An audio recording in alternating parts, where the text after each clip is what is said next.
পৰাগবাৰীৰ পৰা আপোনাৰ জেংগুৰ বৰতাৰী আপোনাৰ গড়েমাৰী পৰ্যন্ত ইয়াতো বেলবহুল ৰাস্তা।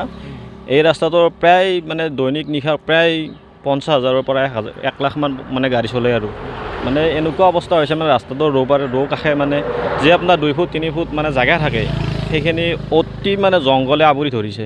এইটো মানে হয়তো বিভাগৰ গাফিলতি হৈছে, তো কি কাৰণে বিভাগে এইটো মানে গুৰুত্ব দিয়া নাই।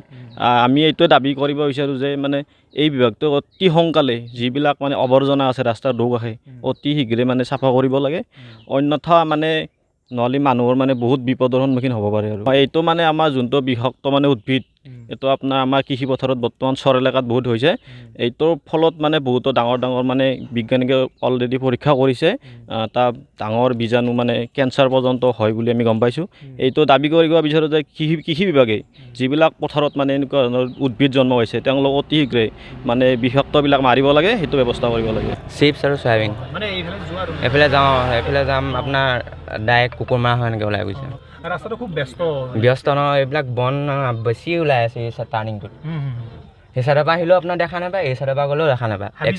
হাবি জংঘল হৈ গৈছে, এক্সিডেণ্ট হোৱাৰ সম্ভাৱনাটো বাঢ়ি গৈছে। প্ৰায় আহোঁ, ৰেগুলাৰ অহা লিখিয়াই হয়। কেনেকুৱা সমস্যা হয় কওকচোন? ডাঙৰ এক্সিডেণ্ট হ'ব যদি আৰু এনেকৈ বাঢ়ি আহি থাকিব নাকাটিলে মানে। ইয়াত যিবিলাক আপোনাৰ বগা লাইন আছে এইবিলাকো দেখা নাপায়, সেইবিলাকো দেখা নাপায়। ৰাস্তাটো ক'লৈ আছে গমেই নাপায়।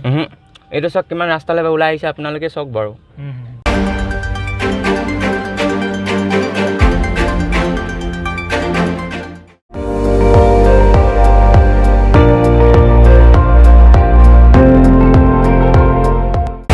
আপুনি চাই আছে ND24, সৰ্বশ্ৰেষ্ঠ নহয় সৰ্বোত্তমৰ দৌৰত।